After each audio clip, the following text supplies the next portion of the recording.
Hello, this is Robert Rickover at alexanderaudio.com, and today my guest is Belinda Mello, an Alexander Technique teacher who works in the Chelsea area of Manhattan and also Park Slope in Brooklyn, and also teaches at Brooklyn College. Her website is alextechmotion.com. That's ALEXTECHMOTION.com. Welcome to the show, Belinda. Thank you. I'm really happy to be here. This is actually our second interview. We did one on Belinda's teaching, her background with the technique and her teaching in general. But in this program, we're going to focus on her work with actors and in general the connection between the Alexander technique and acting. And in particular, I'd like to begin by asking you why the Alexander technique is an important part of so many theater training programs. Now, I know it's taught at the Juilliard School, which I believe is theater, right? Oh, yes. Yeah. It's in many departments at the in many. Juilliard School. And I know in England, I don't think there are any theater schools that don't have Alexander technique as part of their curriculum. So why is it? How did the Alexander technique get to be so important in theater training programs? Well, an actor, when they're training, is training their whole self. They're not just training their body and their voice separately. They have to train themselves as a unified whole. And sometimes this is called training your instrument, which is a kind of funny metaphor because an actor can't just put themselves into a little instrument case and, take the subway to rehearsal. Right. You're with yourself all the time. And so one of the things that's so important for an actor to learn how to utilize is what actors call relaxation. And relaxation for an actor does not mean lying on the sofa and watching TV. Mm-hmm. It's not that kind of floppiness. Relaxation for an actor actually means being very present and being very alive in all their cells, really awake and ready, but not rushing. So that presence requires learning how to let go of all that excitement, but also all that tension that's not necessary, to really respond in a way that's necessary. And in that process of letting go of tension, the actor actually becomes more aware, and they really have an attitude of being a lot more open. So this is how the Alexander technique comes into a program. It's really perfectly designed to give the actor a process to learn how to be. Mm-hmm. So how would an actor use the Alexander technique to prepare for a stage performance or for filming? Well, in a performance, you've raised the ante, right? And so this is the classic problem that Alexander technique likes to address, which is what we would call very clinically stimulus and response.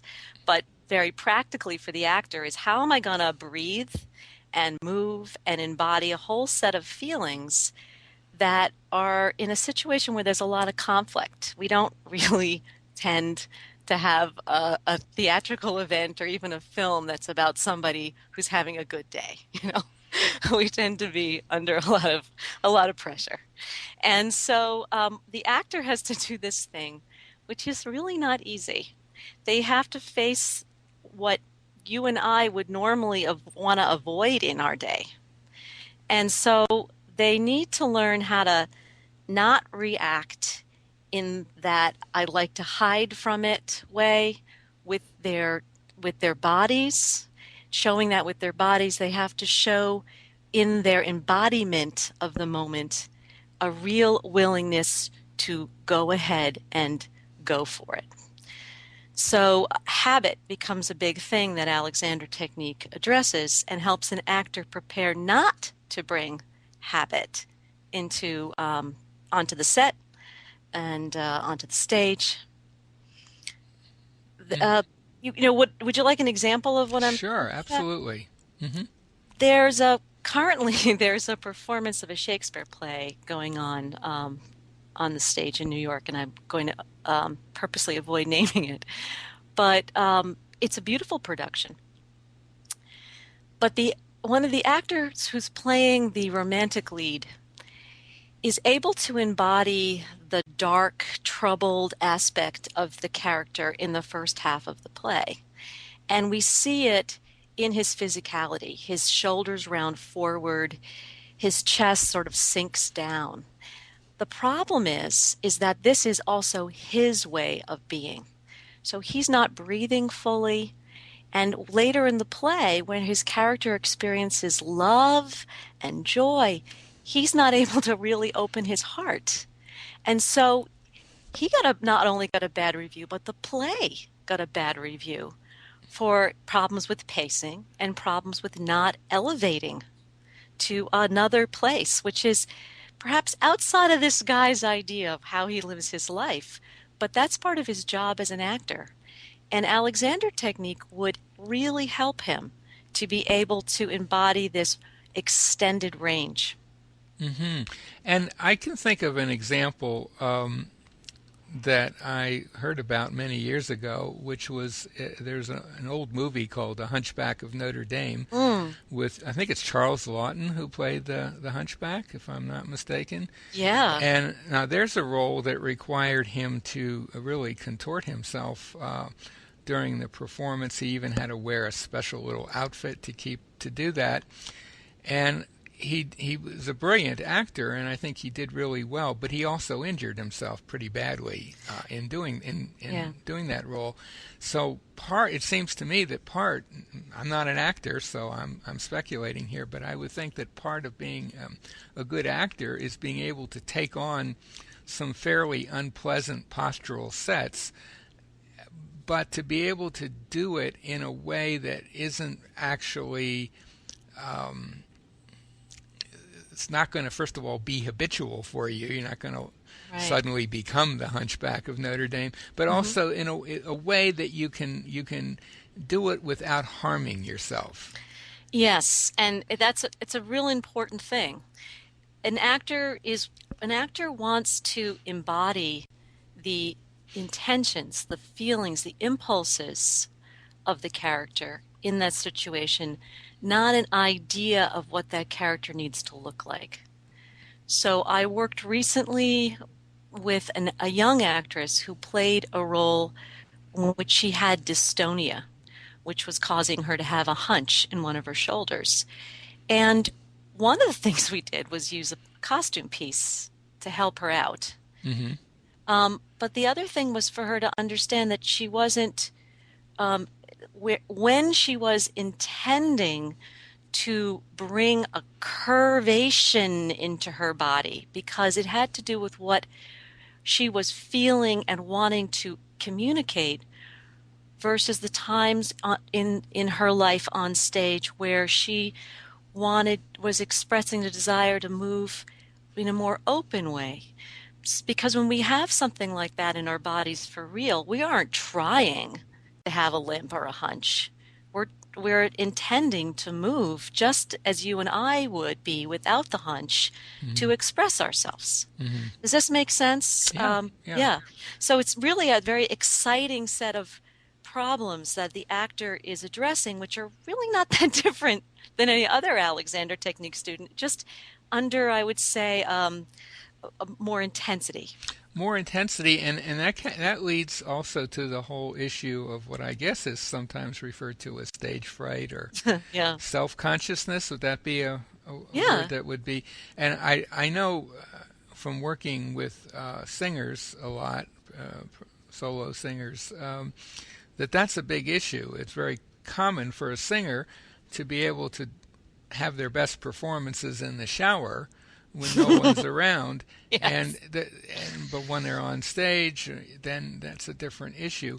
And so obviously something's different about being on stage. There's an audience, but more importantly, I guess there's something different in how the singer, or in your case the actor mainly, is actually organizing their body. So I assume that your work with actors addresses that issue. Yes, it does. Sometimes directly and sometimes indirectly. And this is one of the things I really enjoy working on with my young actors, students at Brooklyn College and in private practice. So a lot of it is what we believe is going on. If we believe we're being judged, we will be reacting to that, defending ourselves in some way. So it's not an issue of pretending that no one is watching you.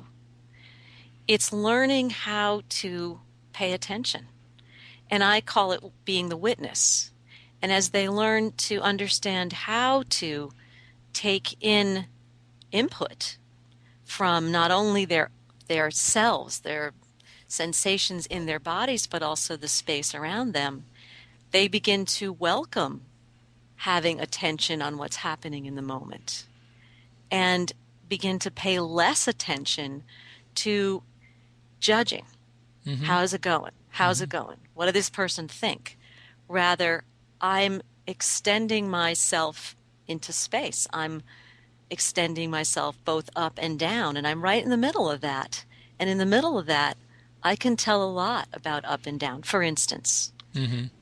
So Right. I would think that a good actor or a good singer or a good performer of any kind is actually able to get energy from the audience that helps them in what they're doing. Absolutely. So the audience is no longer this scary thing that you've got to deal with, but in fact helps with the performance. The audience reinforces the sense that you are. Mm-hmm. I am in the present, rather than what should I be doing next. Right. When the audience is really with you, it's really like having a wonderful partner. Mm-hmm. Mm-hmm. And there's no feeling like that for the performance, but I think there's also no feeling like that for the actor. Exactly. I mean for the audience. The Yeah. audience is really excited to see an actor willing to just be there in the same room with them. Mm-hmm. I think it's this magical thing about live theater. It's also sometimes can be felt in a really fantastic film performance as well. Right. So is there anything else you'd like to say on this topic? Wow, like 50 billion things. Well, if But, if someone hears this interview and lives in the New York area, you can go have a lesson with Belinda, and she'll tell you those 50 million other things if you're interested. So and experience those 50 billion. Experience them as well. Yeah. And we're going to give I'm going to give Belinda's website again, but just a reminder that you don't have to be an actor or a performer to benefit from her work.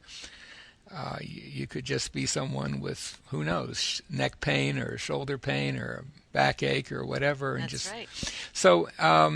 Someone who performs on the computer all day. Well, exactly. I mean, we're all performers, really. Ultimately, We are.